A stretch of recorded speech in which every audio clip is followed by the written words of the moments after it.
प्रहार जनशक्ती पक्षाचे अध्यक्ष बच्चू कडू यांची शेतकरी शेतमजूर हक्क यात्रा आज नांदेड जिल्ह्यात पोहोचली आहे। शेतकऱ्यांच्या विविध प्रश्नावर सरकारला घेरण्यासाठी त्यांनी ही यात्रा सुरू केली आहे। शेतकऱ्यांच्या मालाला योग्य हमीभाव न मिळणे, कर्जमाफीतील दिरंगाई अशा अनेक मुद्द्यांवरून त्यांनी सरकारवर जोरदार टीका केली आहे। प्रहार जनशक्ती पक्षाचे प्रमुख बच्चू कडू यांनी शेतकऱ्यांच्या मागण्यांकरिता संघर्ष सुरू केला आहे।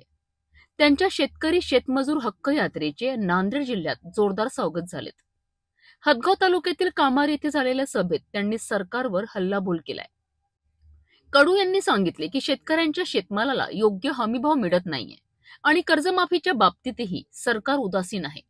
जर शेतकऱ्यांना हमीभाव आणि कर्जमुक्ती मिळाली नाही तर 28 सप्टेंबर रोजी नागपूर येथे महाराष्ट्रातील शेतकऱ्यांचा भव्य मोर्चा काढण्यात येईल असा इशारा त्यांनी दिलाय। यावेळी त्यांनी नैसर्गिक आपत्तीमुळे होणाऱ्या नुकसानीवरही सरकारवर टीका केली आहे।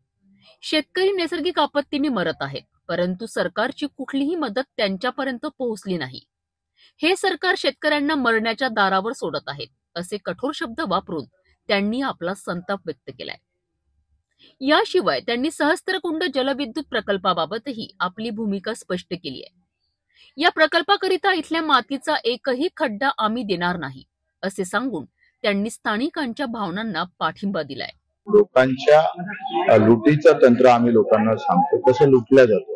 11% आयकर कापसावर कमी केल्यामुळे किती लाख गाठी आमच्या देशात येऊन पडणार, त्याचे परिणाम शेतकऱ्यावर कसे होईल। आज 3400 रुपये सोयाबीनचे भाव आहे, 15 दिवसानं सोयाबीन हाती येईल, तर 5328 रुपये भावानं किती सोयाबीन खरेदी करणार, किती खरेदी केंद्र तुम्ही उभे करणार आहे, काही ताळमेळ नाही। काल मी पणन सचिवाशी बोललो, तर म्हणजे अजून काही त्याचं आमचं आखणीच झाले नाही।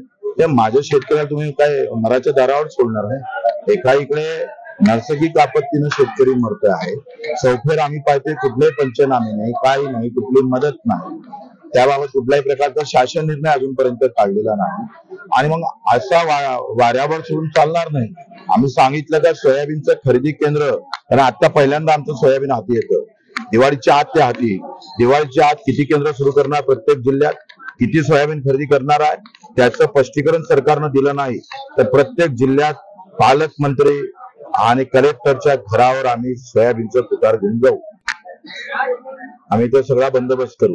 आणि कर्जमुक्तीच्या बाबतीत ना हमी भाव, पेरणी ते कापणीपर्यंत सगळे कामं एमआरजीएस मधून, याच्यासाठी 28 तारखेला नागपूरला बुद्धेगुरूला लाखो शेतकरी एकत्र होऊन आंदोलन करणार। सहस्त्रकुंडाच्या बाबतीत मी मगा बोललो का तुम्ही एवढी जर नद अशी सवान असेल, तुम्ही नद पाहिली असेल तर आत्ताच आम्ही पाहतो शेतीला टेकलेली आहे आणि त्याचं थोडं जरी पाणी आलं तर त्या आजूबाजूनं किमान 1-1 किलोमीटरचा त्याचा परिणाम त्याच्यावर होतं। त्या बाबतीत सगळ्या गोष्टी, एकतर काय आहे कायदा, काय आहे 2013चा कायदा असा म्हणतं, पुनर्वसन भूसंपादन पुनर्वसन कायदा असा म्हणतं का 70% सहमतीशिवाय कुठलाही सार्वजनिक प्रकल्प तुम्हाला सुरू करता येणार नाही। मग त्याचा तुम्ही निकष पाळणार का नाही पाळणार, या सगळ्या संदर्भात कसा प्रकल्प होणार आहे, किती पाणी थांबणार आहे, त्याचं काय खोलीकरण करणार का नदीचं, या सगळ्या संदर्भात तुम्ही स्पष्टीकरण द्यायला पाहिजे, माहिती द्यायला पाहिजे। आणि हे जर देत नसेल आणि जर प्रकल्प सुरू केला तर त्या प्रकल्पातलं जमीन तर सोडा, खळा उचलू देणार नाही आम्ही। शेतकऱ्यांच्या मुद्द्यावर बच्चू कडू यांनी सरकारला दिलेला हा इशारा महत्त्वाचा आहे।